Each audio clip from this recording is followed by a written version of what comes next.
Hello, and welcome back to Future Cities. In this segment, I will introduce you to Information Architecture, Part 1.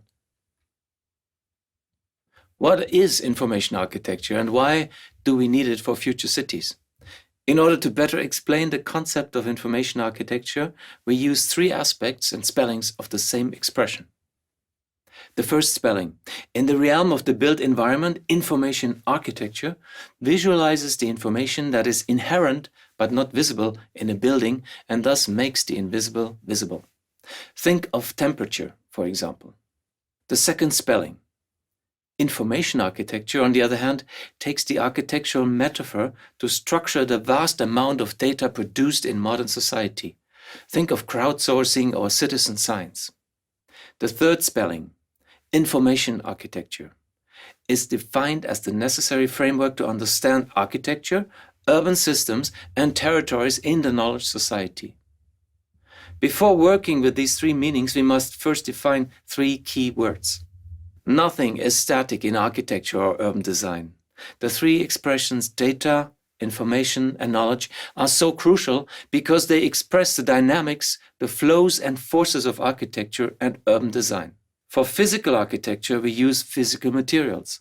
For information architecture and information cities, new types of materials are needed. Data, information, and knowledge could be those virtual materials.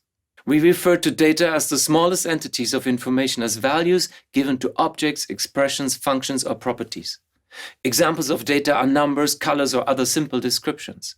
To better describe objects, expressions, functions, or properties, we need data and in addition connections between them. We call the result information. Information sets data in relation to each other. It consists of data and connections. We consider information as a virtual material and one of the most important ones for the information society. Knowledge is a result of connecting data and information. It is not entirely clear how data and information are combined in the cognitive process into knowledge, but it is clear that domain knowledge and domain-independent knowledge build on data and information. Coming back to the definition of information architecture, the first spelling has the emphasis on the word architecture. Information is a central property of architecture.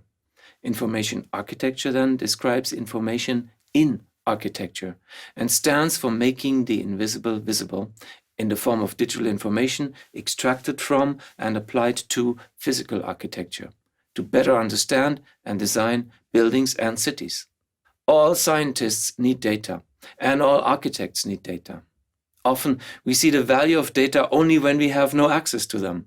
As history is an important aspect of architecture, historic data are valuable and a precondition for many design decisions. Future data comes from architectural simulation and design exploration. Looking at architecture, we see the obvious, but there is more invisible information in architecture than meets the eye. Consider, for example, the past, present, or future temperature of the room you are in, the age of the wooden beams in the ceiling, or the CO2 embedded in the material and the energy needed to heat and cool this space. Combining information, experience, and insights can lead to architectural knowledge. This knowledge is necessary to design new objects and buildings that fulfill certain properties. Knowledge is associated with people, in this case with architects. The design of architecture is built on knowledge. Knowledge is built on information and information is derived from data. Yet there is no straight and automatic way from data to information to knowledge to architecture to cities. To connect them, we use models. Models in architecture, urban design, and territorial planning are an abstraction of the real object, which is functions and behaviors. Models are also the base for simulation, an activity and abstraction that includes the important parameter of time. When we think of architectural models, we think of physical models. Yet in the context of information architecture, modeling builds on abstractions of physical architecture that explicitly show the connections between the parts and the whole. Simulation in architecture requires the existence of a model representing the essential characteristics of the proposed solution. Increasingly, the factor time and with it the dynamic aspects of design proposals become important parts of simulation in architecture. To conclude, information is a central property of architecture. as it is defined by data and their relation. At the same time, it is a crucial ingredient to build and maintain architectural knowledge.